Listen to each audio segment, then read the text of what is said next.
Oh, Everybody's talking about artificial intelligence and software, but could you describe the key features of AI software? the real drivers are first of all, the explosion of information. It's now being said that data is going to be doubling every 20 days from now on.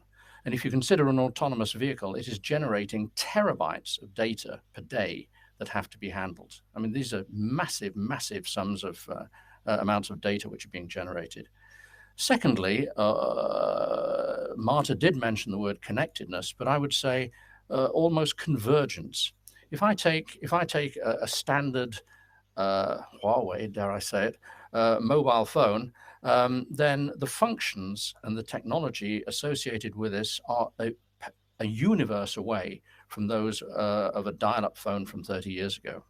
So you've got two enormous drivers. One is the information explosion, and the second is the convergence of technology between very widely different areas. There is too much information, too much connectedness, too many tie points between all sorts of different parts of the world. And so we actually need some kind of software that can handle all of this. And for want of a better word, that is artificial intelligence.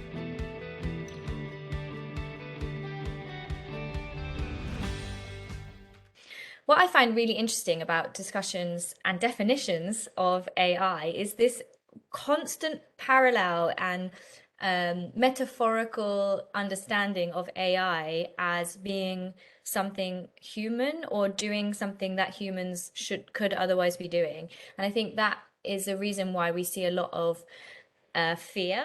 So it's really interesting. We don't see this with a lot of other technologies. Like when they invented the photocopier, it wasn't like all of a sudden like, oh no, what do humans do now?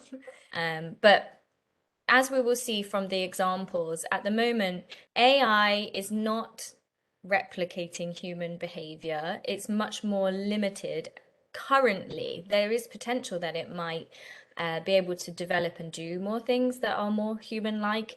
But at the moment, we're seeing that the capabilities of AI are not quite there. A different question, which I think is much harder to answer, and there's big debate around this, is whether AI is capable of creativity, because it relies heavily on the data that is input and it follows patterns.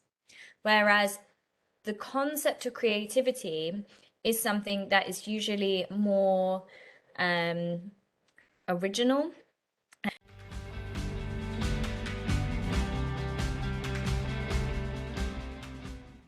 And now there's a debate about whether machine learning models can be protected by copyright or not. Some maintain that they are algorithms, others that, yeah, they are software, but they are not original.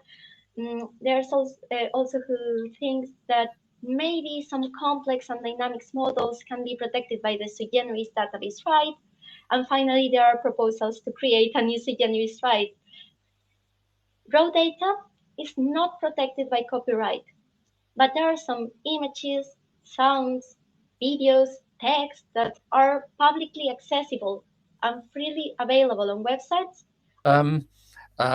Then you get on to the question about the ownership of AI-assisted or AI-generated inventions, and practical solutions will come for that. It's a little bit like the problem. Can you remember there was that case a couple of years ago where a chimpanzee took the photos?